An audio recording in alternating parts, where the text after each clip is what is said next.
This is former New York City Mayor Mike Bloomberg, a multi-billionaire who is literally spending a fortune to become president of the United States.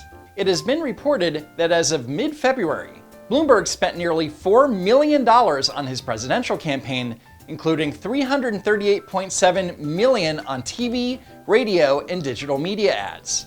In a previous video, I showed how some of the other candidates accused the Democratic National Committee of changing the rules so that Bloomberg would more easily qualify for the debates going forward. But let's be honest, this was all complaining for complaining's sake.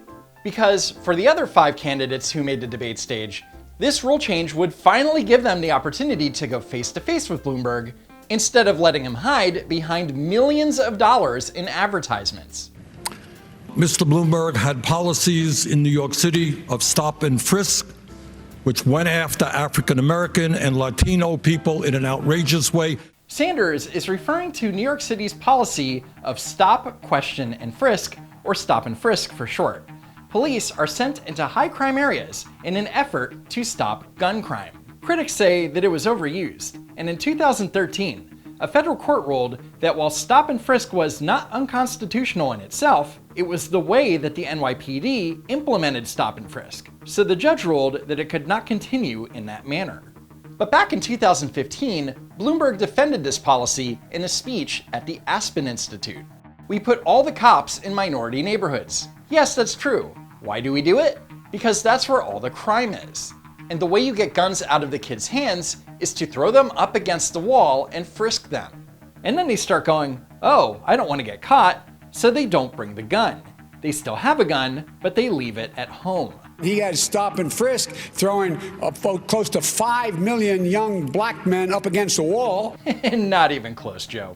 Between 2003 and 2013, while Bloomberg was mayor, there were nearly 5 million incidents of stop and frisk. Among these incidents, 2.5 million were black, not 5 million like Biden claims, 1.5 million were Hispanic, and 492,000 were white. Out of the nearly 5 million stopped, only half of them were actually frisked. And of the nearly 5 million stopped, nearly 4.3 million of them were innocent of any wrongdoing. But that also means that there were nearly 720,000 people who were not innocent. The reason the stop and frisk changed is because Barack Obama sent moderators to see what was going on. When we sent them there to say this practice has to stop, the mayor thought it was a terrible idea we send them there. A terrible idea. Let's get the facts straight. Let's get the order straight. Biden is trying to take credit for something that he had nothing to do with. Shira Shendland, the federal judge in the 2013 stop and frisk ruling, had this to say in an interview on MSNBC.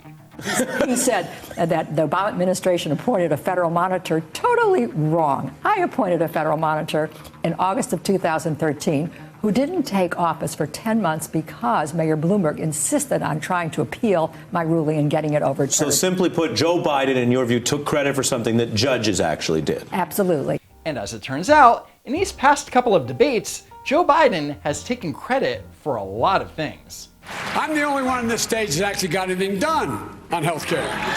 Okay? I'm the guy the president turned to and said, go get the votes for Obamacare. I'm the guy that put together $750 million to provide help for those Latin American countries that are the reason why people are leaving. And I wrote the Violence Against Women Act. I managed the $900 billion Recovery Act. I was able to pass the chemical weapons ban, arms control. I helped put together a 61-nation group to take out ISIS. I was part of the reason putting that deal together with Iran. And I was the first major leader holding public office to call for same-sex marriage. I was also part of the deal putting together the Paris Climate Accord. I brought in the Chinese. I was part of that. I've spent hours and hours and hours. I've been part of every major initiative we've had relative to diplomacy. I introduced the first assault weapons ban. I, in fact, got it passed. I'm the only guy that beat the NRA twice. I'm the guy that set up drug courts. I set them up. I wrote it into law, and it never got funded. I was there. I was involved in that. Anyway, in the last few months, Bloomberg has apologized for stop and frisk, which seems disingenuous considering that just 5 years ago, he was defending it. It's hard to talk about because it's the one thing out of my 12 years in City Hall that I sort of regret. He only sort of regrets it. What we learned was that we weren't on top of things, and we didn't understand just how impactful it was on young men of color who got stopped. And he also didn't understand that this would come back to haunt him if he ever ran for president. We did bring the murder rate down, but it got out of hand, and I didn't stop it fast enough. He's being dishonest here because he actually fought against reducing stop and frisk and was forced to do so thanks to Judge Schindlin's ruling. Well, if I go back and look at my time in office, the one thing that I'm really worried about, embarrassed about, was how it turned out with stop and frisk. And nobody believes him, including Elizabeth Warren. I do think that this really is about leadership and accountability. When the mayor says that he apologized, listen very closely to the apology. The language he used is about stop and frisk. It's about how it turned out. Now, this isn't about how it turned out. This is about what it was designed to do to begin with. It targeted communities of color. It targeted black and brown men from the beginning. It targeted communities of color because that's what the statistics demand.